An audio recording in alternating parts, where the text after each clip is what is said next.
పొదుపు చేయండి అని మోడీ గారు చెప్పిన మాట రాజకీయాలకు అతీతంగా ఉన్న పరిస్థితిని బట్టి అర్థం చేసుకోవాల్సిన స్థితి అయితే ఆయన వేసిన అసలైన దెబ్బ గ్రామీణ ప్రాంతాల వారి మీద పడబోతుంది. అది పీబీజీ రామ్జీ పనికి ఆహార పథకం ప్లేస్లో వచ్చినటువంటి ఇది ఇక అమలు కాబోతుందట. అమలు అవుతుంది అని పేరుకే స్కీమ్ లాగా చెప్తాం మనం, కానీ ఇక పని కింద పని చేయటానికి అక్కడ పనులేమీ ఉండవు దాదాపుగా.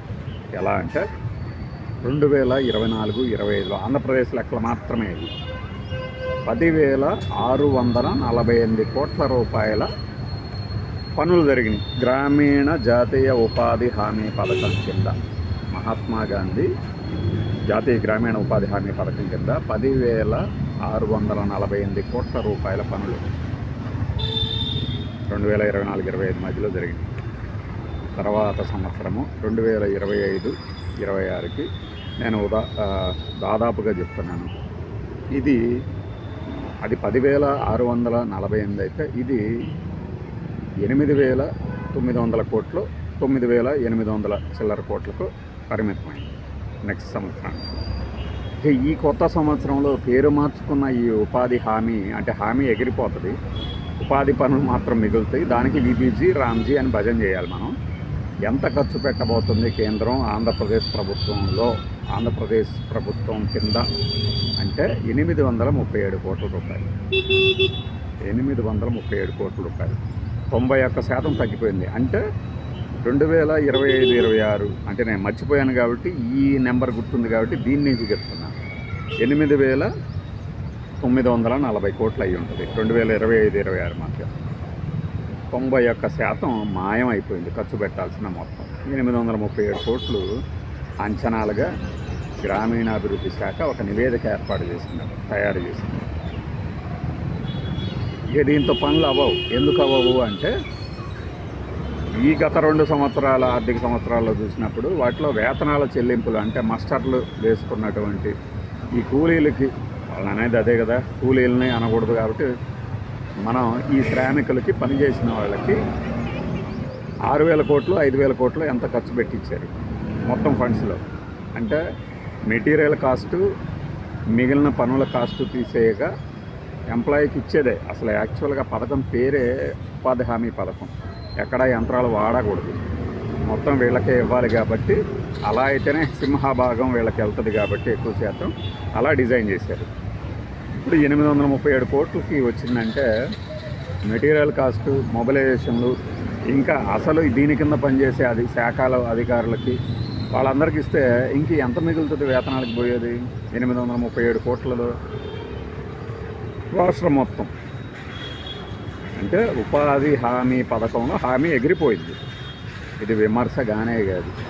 ఈ పీబీజీ రామ్జీ గురించి వచ్చిన మొదటిసారి బడ్జెట్లో ప్రస్తావన వచ్చినప్పుడే మనం ఒక వీడియో చేశాం. ఎక్కడ 60% 40% నిధులు, ఎక్కడ 90% 10% నిధులు. పర్సంటేజ్ కేంద్ర ప్రభుత్వం ఇచ్చే వాటా ఇంత దారుణంగా కోసేస్తే ఇక రాబోయే రోజుల్లో హామీ ఎలా దొరుకుతుంది ఉపాధికి అని. ఇంకా పని దినాలు పెంచామండి. పని దినాలు పెంచడానికి అక్కడ కేటాయించిన బడ్జెట్ ఎంత, పని దినాలు పెంచేది ఉందా జాబు? అసలు ఇంకొకటి, ఈ మొత్తం పథకం మీద సర్వేయర్ లాగా కేంద్ర ప్రభుత్వం పంపించిన ప్రతినిధి ఆంధ్రప్రదేశ్లోను తెలంగాణలో చాలా మోసంగా జరుగుతోంది. ఆ జాబ్ కార్డ్స్లో అందరూ అదంతా కూడా మోసకారితనంతో చేస్తున్నారు. వాళ్ళు లేకుండా కూడా, మనుషులు లేకుండానే జాబ్ కార్డ్స్ ఉన్నాయని తొలగించారు లక్షల కొద్ది. అందులో ఆంధ్రప్రదేశ్ ప్రభుత్వంలో కూడా, అంటే ఆంధ్రప్రదేశ్ రాష్ట్రంలో కూడా 10 లక్షల కార్డు దాకా తొలగించినట్టు గుర్తు. ఎక్కువ తక్కువ లక్షల్లో అయితే తీసేశారు. మరి రాబోయే రోజుల్లో రేట్లు పెరుగుతాయని హింట్ ఇచ్చారు. అలానే కొన్ని పొదుపు చర్యలు చెప్పారు.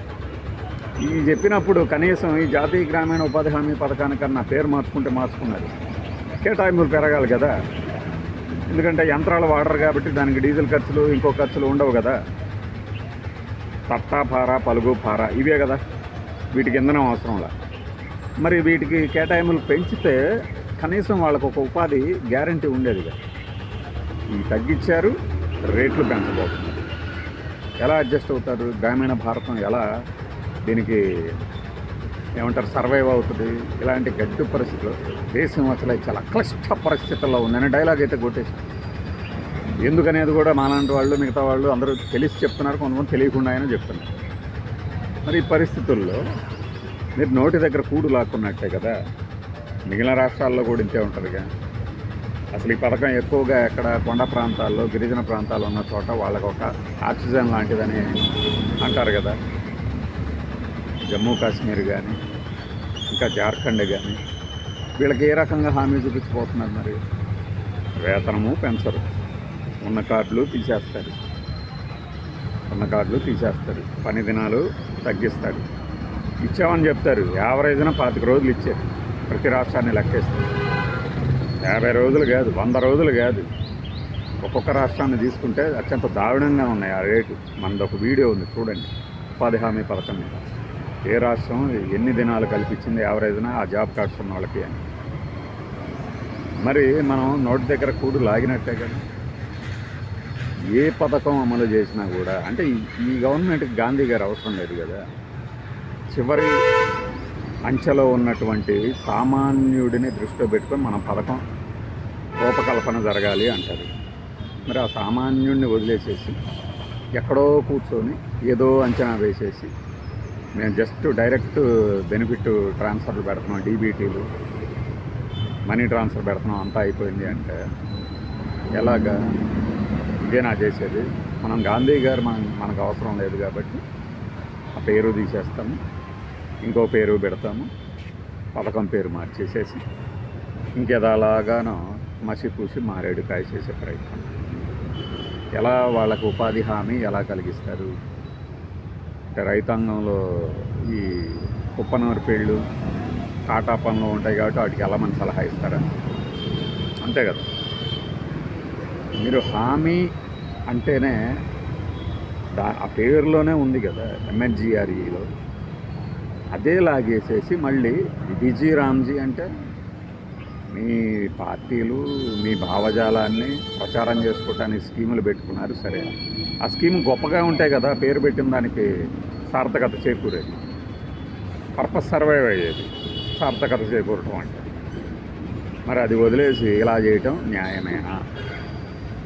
అన్యాయం అని అందరికీ తెలుసు. రాష్ట్ర ప్రభుత్వాలు మాట్లాడు, మోడీ గారు ఆంధ్రప్రదేశ్ రాష్ట్రాన్ని అద్భుతంగా ఆదుకుంటారు అంటాడు. ఆయన ఇంటికి వచ్చి వెళ్ళగానే ఈయన అక్కడికి ఢిల్లీకి వెళ్ళొచ్చు.